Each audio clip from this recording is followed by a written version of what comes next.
You have a block of paper, and in that she makes these tiny little incisions and cuts, and everything kind of becomes folded out. So you have this almost kind of unfurling flower petal. Her work is spiritual. When you look at a sculpture, you can lose yourself in the work. You forget everything. You don't think about nothing. You're taken by the pattern, by the color, and it brings out a good feeling in people. They're talking about Jen Stark. She's the artist behind these paper sculptures.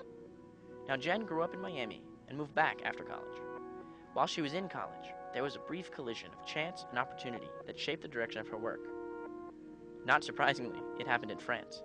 I was able to take 2 suitcases with me, so I brought all my clothes and everything I needed except art supplies, and I was just thinking that I'll buy it over there. So when I got there, the euro was really expensive. So when I went into the art store, I just decided to buy the cheapest but coolest supply that had a lot of potential, and that was a stack of assorted colored paper, the kind you'd find in like an elementary school store. And I took that to my studio and started experimenting.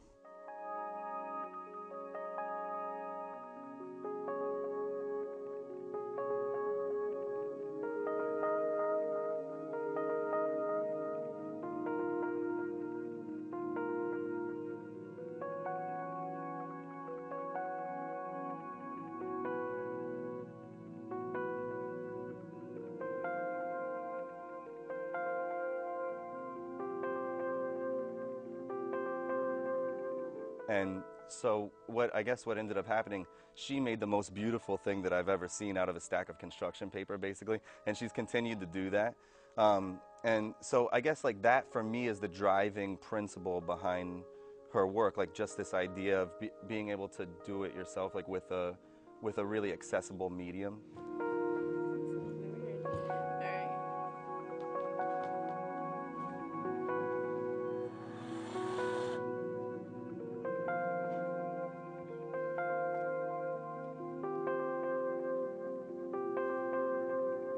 I would say that she's sort of, she's feeling the G's at the moment. She's being rocketed like up. Within Miami, she's extremely well known. She has exhibitions nationally and I'm sure internationally. One of the reasons she got there was probably because of her blog that she started.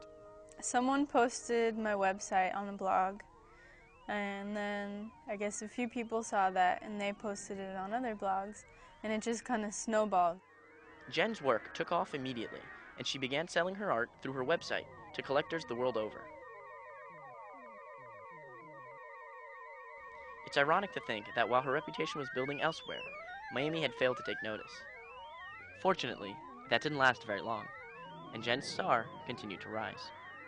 Inside scattered on the floor was a piece called How to Become a Millionaire in 100 Days.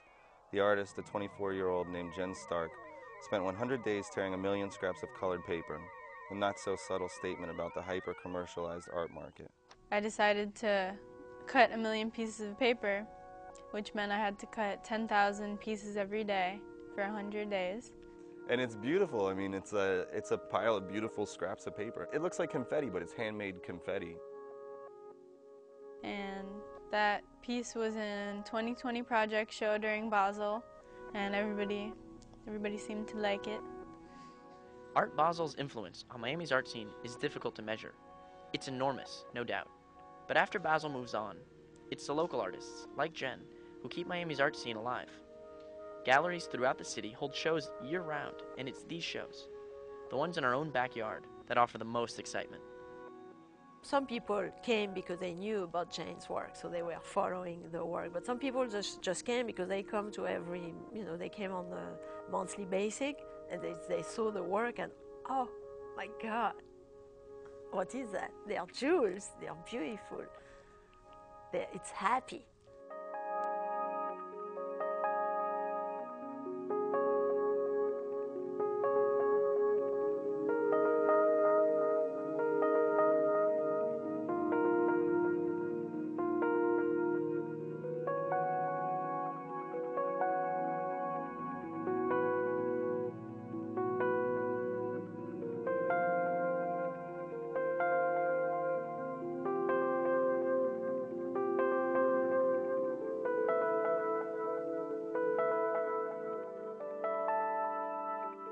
I think that at this point in Jenny's career, she's a young, emerging artist, and she's on the cusp of doing something really, really great. I think it's only natural to assume that she is going to make it as an internationally recognized artist.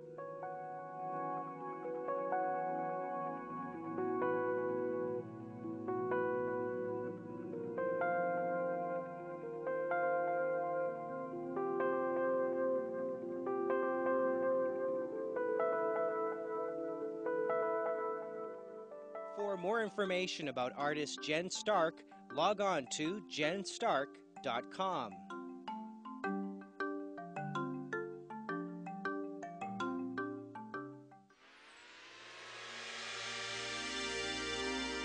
The preceding program was a production of WLRN Public Television.